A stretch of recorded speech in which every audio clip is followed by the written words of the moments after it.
What's up, y'all? T-Bob here from Snaps, daily college football show that I hope you really enjoy. And I've been getting a lot of crap on my show lately about, choosing Alabama over Texas. You know what I didn't do, though? I didn't bet on him. You know who I did bet on? Kansas, okay? And I did it on the DraftKings Sportsbook app because when it comes on where I like to gamble, I love the DraftKings app. And it's because they got incredible offers. If you're already a DraftKings customer, well, check this out.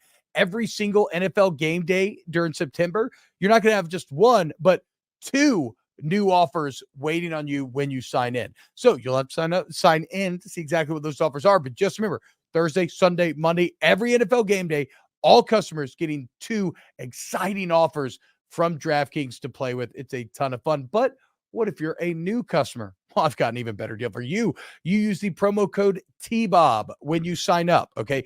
Download the DraftKings Sportsbook app, promo code TBOB, TBOB. You bet $5 on any NFL game, you get $200 instantly in bonus bets. That's right. Put $5 down on any of the games. Don't even have to win. You get $200 instantly in bonus bets. You can go play with those on college football, NFL, whatever you want. You can play with those and some of those incredible deals you get. So you see it. There's not a more fun place to get in on the action than DraftKings. And you can do all your same game parlays, multi-game parlays, whatever you want. So download the app now. Sign up with the promo code TBOB, TBOB, $5 gives you $200 in bonus bets instantly. And for returning customers, remember every NFL game day, two exciting new offers from your official sports betting partner of the NFL, DraftKings. The crown is yours. Yo, what's happening, y'all? Welcome in. Wow, what a start to week 4 of college football. The week that all of us have been eye hustling for, I don't know, what feels like months now. And the first big boy of the day does not disappoint as FSU Clemson and in an overtime thriller with the Seminoles breaking the wheel and announcing that, no, we are in control of the ACC. What's up, y'all? Welcome into Snaps. I am T-Bob Hebert. He is Aaron Murray. Paulie Inez on our YouTube. We started everything with an opening comment. Y'all are funny and dumb. Thank you, Paulie. That's what this show is. Thank you. And shout out to everyone in chat. We're going to get to your comments as well, but let's dive into it, Aaron. Already now we have more great games going on, but FSU Clemson, so much riding on this game for both teams. Clemson backed into a corner. FSU desperately needing this to take that next step, validate and solidify themselves as a national contender, and the Noles find a way to get it done. It was unbelievable. Clemson came out firing in that first half, and I remember you and I were talking in a chat, and I put out there on Twitter of like it felt like Clemson multiple times in this game was about to take off and create a huge separation and allow that stadium to really take over. And Florida State came back and scored the big touchdown in the first half that put it within one possession, which was a must get for them. Jordan Travis with a huge fourth down run, which was a gutsy call. They found a way to score there. And in the second half, they're down 7. Clemson has the football. They're driving. And then the strip sack fumble, Florida State scoops it up, scores for a touchdown. So there was 2 big moments in that game, that fourth down conversion in the first half, and then the strip sack fumble where Clemson essentially could have really, I thought, run away with the game. I thought they were the better team for the majority of it. Florida State with some big plays and some big time moments kept them in it. And just an awesome football game. Clemson, I know it sucks to lose, second game of the season for them to lose and kind of knocks them out of, national championship, any kind of chance. But that was an impressive game from them. I will give them that. I was impressed with Klubnik. Klubnik was great, man. Both quarterbacks are an absolute treat today. So much tough play on display. Jordan Travis's left arm is hanging limp the entire game. His right arm's cut up. You got Klubnik taking shot after shot, but standing in tall in the pocket, delivering the ball like I've never seen him do before. It was it was a fantastic performance from both. And look, and let's be clear, there's I don't know, actually. I was going to say these teams will re-meet up. I don't know. With Duke winning, we'll have to see what Duke ends up doing. Either way, look, Florida State has a lot still to improve on. Make no mistake. Colin Wilson, our gambling guy, came on yesterday and told us about how the problem with Florida State right now is they're just not that successful down and down, and there were still way too many third and longs today. But you know what Florida State does have? They make plays when it matters most. You referenced the 4th and 1, right? Also on that same drive when it's 10-0, it was 3rd and goal when they get the touchdown. They were wobbling, backed into a corner, looked like they're about to fall dead. They come up with the strip sack that you mentioned. And then at the end of the game, trusting your receiver, Keon Coleman, a transfer, making the play when you had to have it to win. And the reason why I put the emphasis on transfer there is because it's a direct refutation of Dabo's philosophy, just refusing to engage with the transfer portal, and he suffers at the hands of one when it matters most. Hey, just a quick side note real quick. You remember what I told you for the Utah-UCLA game of what was going to cost UCLA in this football game? The youth at the quarterback position. Yeah. First play of the game, he just threw a pick six. Utah up 7-0. There we go. There we go. Yeah, so it's going to be a feisty. Cam Yeah, Rising it's going to be a feisty game for that quarterback. Dante Moore, I mean, you nailed it. Dante Moore going into that environment was always going to be sketchy. Yeah. Hey, listen, first play of the game. We'll see if he goes back. Sorry for the distraction. I just thought that was funny. That kind of what we talked about with first play against Utah on the road, and he throws a pick six. But we'll see what the young quarterback can do bouncing back. Going back to this game, like I thought, and I want to reiterate the thoughts on Klubnik. Like I think for those who follow us and watch our YouTube channel, which by the way, like, subscribe, all that good stuff. We're on our way to 6K and 10K right afterwards. I've never been a huge believer in Klubnik dating back to last year. And he's a young quarterback. He's a new offensive coordinator. Obviously they had some major mistakes in that game versus Duke, some turnovers, couldn't figure out a way to score in the red zone. I thought today his offensive line was tremendous. I mean, that's a really good front seven for Florida State. They held their own. I thought he was very accurate for the majority of the football game, like putting it where it needed to be put, stood in the pocket, stood tough. So like that's a good accuracy point for a second.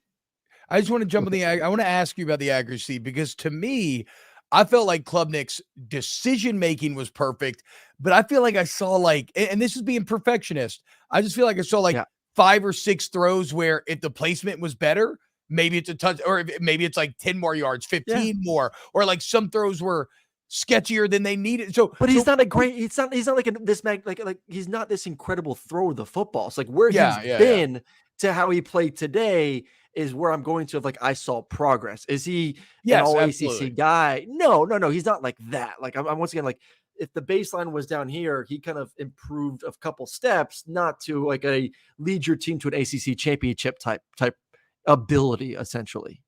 So we can get to Clemson, but I want to highlight Florida State here, right? Because that's like David Jacobs said earlier in the chat, saying, he's still sick to his stomach. What a win, go Noles. And like, that's who should be so happy right now, this Florida State fan base. And also that's one of the best college football feelings ever, when you're so nervous about the outcome of a game that you literally feel like you're going to throw up, and then you win and you have that kind of post adrenaline come down. It's just, it's the best. And then you come to shows like this because you want to hear about it, right? You just want to live in that win. We talked about Klubnik. What did you see out of Jordan Travis today? Same thing. I mean, his ability, there's a couple of times that he threw the football where he's fading away. So you never want to be thrown off your back foot. But how many throws did we see today of him fading away and then going to his left, fading away too? Yep. And then throwing like something over the middle of the field, or a shallow cross with guys in his face. And just the improvements that he's made over the past couple of years. And then for him to go into a hostile environment, which Death Valley is one of the most hostile environments, a rowdy fan base against a good Clemson defense, and to make those type of throws in crunch time to give his receivers opportunity to make plays down the field. And they had some drops. I mean, you want to talk about Florida State with, what's been the biggest glaring issue for Florida State through the first part of the season, DBs at time, but drops. Like we praise these receivers for Florida State, but week 1, they dropped the ball versus LSU. Today versus Clemson, there were multiple drops versus Clemson throughout the football game from both their top guys. So like that's something that needs to get cleaned up, because I think he's playing at a really high level right now. Look, I think Jordan Travis, here's the deal, Aaron. If you ask me what Florida State needs to do better, they got to run the ball. Look at these stats. Yeah. 20 carries for 22 yards today. 20 carries. And so combine that then, because you could look at Jordan Travis's box score today and not be overawed, right? He's 21 to 37, 289, 2 touchdowns, no picks. A very solid ass game, yes. But not like Michael Penix something. But to me, you almost have to bump it up even more, because there was no run support. Like he's consistently behind the chains. He's consistently having to create by himself. Like it was like that's what's going to hold Florida State back. They have everything else figured out. You mentioned the secondary. But the run game will be fine. The run game will be fine. I think the run game, like Benson's a beast. No, we keep saying that though, but he hasn't had a beast mode moment yet. Not yet this year. Yeah. Keon Coleman did. He had a massive bounce back after being held catchless last week against Boston College. 5 catches, 86 yards, 2 touchdowns. Aaron, what did you think? Dabo was pissed about this. What do you think about Clemson's decision to play coverage in the 2-minute drill right before the end of the first half? And not make it a little bit more difficult. I mean, it's hard to play coverage though versus Florida State because you're trying not to give up an explosive play. Like the last thing you want to do is go 1-on-1 and Keon Coleman catches a 40, 50-yard bomb. Like the Florida State has explosive playmakers on the outside. So you're kind of like, can we keep them to a field goal? Can we maybe get an interception? Can we just keep everything in front of us? So I get the coverage standpoint. I think where Dabo messed up was some of the decision-making towards the end of the game with some of the timeouts they had to burn. Like it's they decided to take the penalty when it was 4th and 2, which I mean, in the sense of like, it didn't allow Florida State to get a first down, but then they had to burn a timeout right after that. Like you could have thought Clemson could have maybe used one of those timeouts for that last possession where they ran the football guy to the 50-yard line. You may have had, if you had a timeout, you could have maybe tried for a chunk play, called a timeout, then attempted a field goal. Like, so some of the wasting timeouts to me were on Dabo there in the 4th quarter. That's my big issue with some of the coaching dilemma. And then it freaking bums me out, but we got to talk about Jonathan Whites, the kicker for Clemson. It was such a good story. Comes out of retirement this week. Dabo calls him, hey, you want to lace him up one more time? Whites answers the call, wins the kicking job. He makes his first field goal of the game, 30 yards, nice little chip shot, and his parents, you could see how much it meant to him. His mom was crying in the stands, makes it 3-0, and then in classic football fashion, he sits the rest of the game. Knocking extra points, kind of chilling the rest of the game, and then it all comes down to him at the end without a minute and a half left, and it's only 30 yards, and my boy just pushes it. And what was one of the most joyful stories of the day becomes immediately one of the most depressing stories of the day, dude. God, just a chip shot. But listen, I mean, you think you said it earlier before we got on the show, like Saban played around with having some issues at the kicker position for so long. And then just, they obviously found ways to still win. And obviously that was a big moment. Obviously Florida State was unable to go down the field and score. They probably, who knows what would have happened if there was more of a sense of urgency to score. Yeah, I can't. I don't like that game. I'm not going to say that. Like, it's hard to judge it. Yeah, but you're playing with house money a little bit more. I mean, you're still at 3 points. No doubt. No. I mean, don't get me wrong. You probably win it. I'm just not saying like I'm not going to agree with the logic that. Well, I mean, Florida State ended up getting stopped, so they would have got. I don't know about that, right? Looks like a big stand from Ole Miss here early on, 3rd and 5. Bama driving, now forced into a long field goal. Oregon down to 3rd and 1. They've been cruising down the field against Colorado thus far. Let's see. Cesar Rodriguez. JT needs to run. Jordan Travis needs to run, but can't afford an injury. Goal Knowles. Nope. Coleman's skill set is crazy. Yeah, you got to be careful with Jordan Travis, dude. That will ruin everything that you built to this point. So you got to find ways to run it without Jordan Travis. You got to get Travis Benson going. If you want to win a championship, like if you want to actually have a chance, Oregon just scored, by the way. If you want to actually have a chance to win a championship, you got to keep Jordan Travis healthy. David Johnson, maybe Dabo should have gotten a kicker through the portal. I mean, that is kind of a few guys in the portal. But now, to be fair, I think they had like a really highly rated kicker. He just, kickers are weird, man. It's hard. Yeah. It's really hard. Okay. I can't trust him. Your boy Bo Nix striking first here. Let's see what Shadur can do. How about A&M, man? Crappy first half, but yeah, guy that I've always been high on. Obviously, you saw him a lot at LSU. Was Max Johnson, and I've, listen, Wegman is the guy. If and I don't know what the extent of injury is going to be, but I mean, what a luxury to have a backup quarterback like Max Johnson when in an era of transfer portal where if I'm not the starter, I'm out. to have that kind of quality guy to step in there and perform the way he did, like ice in his vein, a kid that's played a lot of big time football in his career, Bro, did you played in see the his SEC. did you see He his balled touchdown and out. pick numbers? Balled No, out. but did you see his numbers coming into the game? It's like an 8-6 record, but it's 33 touchdowns to 7 picks. Find me LSU another sucked when he was a starter. No, LSU that's was what I'm awful when he saying. was a No, I starter. know. I'm saying what Yeah. I'm saying is find me another backup SEC quarterback that has a 33-7 ratio in SEC play. Like you can't find it. He's a top 10 quarterback in the SEC, and he's a backup. And he also, he created what has to be an all-time good memory today, as in an SEC game, an important one. He throws a touchdown to his little brother in front of the home crowd. I mean, I got goosebumps. That is all-time good. Somewhere out there, Brad Johnson is celebrating. I'm sure he was at the game watching it. My iWatch is telling me to stand up. Get the fuck out of here, iWatch. I got football to watch. Auburn, Payne Thorne in that football game was trying not to make mistakes. I mean, multiple times he had receivers open down the field and was scared to make a mistake. And that's what happens when you see guys overthrow it as badly as he was overthrowing some of those footballs. I don't know what you do because he has shown the ability to run the football. I covered them last week, and I think that's why he kind of obviously won the job. He's a good enough runner to run the offense. He's the better passer of the two. But if you're that bad throwing the football, you saw Robbie Ashford come in there and have some success for Auburn. They can run it. Like, I like their backs. Their offensive line's playing well right now. You have some major issues at the quarterback position.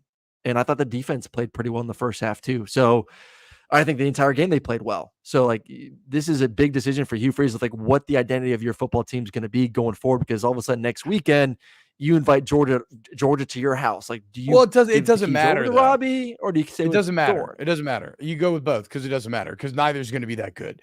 It's a lost year for Auburn because of the quarterback position. They're kind of frisky elsewhere. Like they would be okay. Oh, Ole Miss with a big chunk play. They'd be okay if they had one, but it's just not going to be this year. So like, if I'm an Auburn fan, I'm not even sitting here stressing about who to play.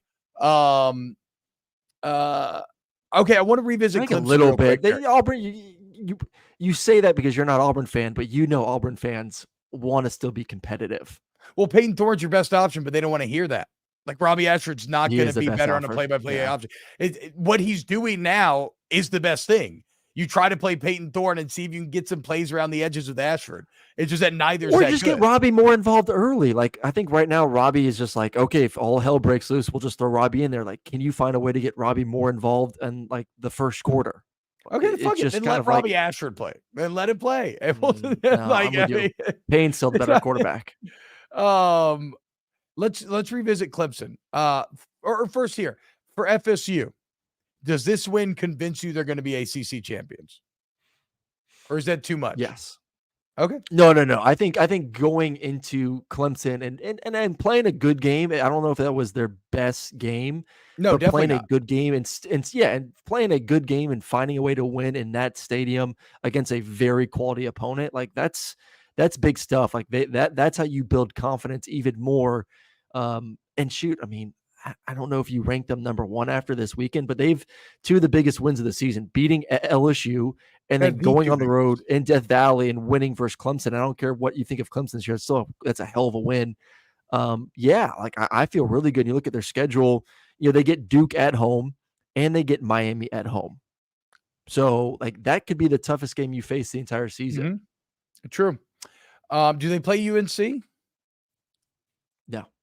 Okay, that's a slight win for them then. I agree. I think you nailed it. Winning in Clemson when you don't have your best game is also the sign of a great team, right? When you can maybe underperform, but you find the ways to make the clutch plays to get it done. Again, we have to highlight the fumble they got returned for a touchdown of the safety blitz, which everybody always talks about why running backs are so important in pass protection. That is the prime example why. The running back's on a scan. He's supposed to pick up that safety. Klubnik thinks he's supposed to be accounted for. It's not. He's not looking. Aaron, I'm sure you can speak to that much better than I could. And next thing you know, everything changed. And at that moment, remember, Clemson, it felt like had that game won. Death Valley was alive. FSU's knees were wobbling. They were about to fall over. And all of a sudden, they just come out with one of those like, whack, counter punches to the jaws, and everything changed after that. So that was on the running back too. I thought Greg did a good job illustrating that. And 100%. Running back's got to take that guy. People are going to be all upset at Club Nick. Like, what the hell are you doing? It's right in front of your face. But as a quarterback, like you kind of anticipate, like I'm going to have X amount of time, or this is where the pressure is going to be based on where the protection should be coming from my running back. So like that's not on the quarterback. That's on protection. That's on the offensive line there. Just 100%. Unfortunate and beautifully done by Florida State to confuse. Hold on. You just fell into autopilot mode and you said it was on the offensive line. No. That's on the running back. That's on the running back. Yeah, make sure. Yeah, okay. Relax there. Listen, I gave the offensive line praise earlier. Now. The Clemson offensive line was magnificent today. Magnificent. So no doubt, I think FSU now winning Clemson clutch plays, great quarterback who's at his best in the big moments. That's the markings of a championship team. For Clemson, on the other hand, I mean, the slide is real. A lot of people coming in the year wanted to say, oh, they were still 10-3 last year, and everybody's acting like it's a bad year. Okay, well, it's looking like this year you could be looking at maybe 9-4. It's kind of, so it's like, so it's you got to figure out a way to get it fixed. You don't move from Dabo or anything, but Dabo has to be willing to say, okay, is what I'm doing going to continue to work? Dude, their schedule's a grind too. I mean, their schedule, they're at Miami, they're at NC State, they have Notre Dame and North Carolina, and then, going to finish the season off first, South Carolina, who you're a better team, but you also lost them last year. So, like, I don't know. I see more of like an 8-4 team. Touchdown, Ole Miss. 8-4, 9-4, same thing, just a bowl win. Touchdown, Ole Miss on the Jackson Dart draw on 3rd and goal, and Ole Miss with the early 7-3 lead over the Tide. By the way, it looks like Oregon's going to dominate Colorado. We'll see. Okay, other notes. Utah's going to run through UCLA. And congratulations to Jim Harbaugh, who returns to the sidelines and manages to create a game that finishes in under 3 hours. Unreal. Unreal. Alex G, the Colorado hype about to come back down to earth. Here's the deal, though. Why? I get why, because I understand the dynamics of how this all works. But they were never going to be as good as Oregon. We all kind of knew this coming in. And so if they get smoked this game, that's not surprising. I still want to see, though, are they at the top of that, right outside the top tier, right? Once you get outside all the powerhouses, if they're at the top of that, can they win 7 or 8 games? Yes. Yeah. You've exceeded expectations of 2 things. One, you won more than 1 game from last year, 1-11 to now already 3 wins. It looks like you're going to cover the Vegas spread, which was 3.5 based on kind of some of the games you have left this season. You should. Yeah. Now I think it's can you be, not many people thought this team could be a bowl team. So can you get to 6, 7, if maybe even 8 wins?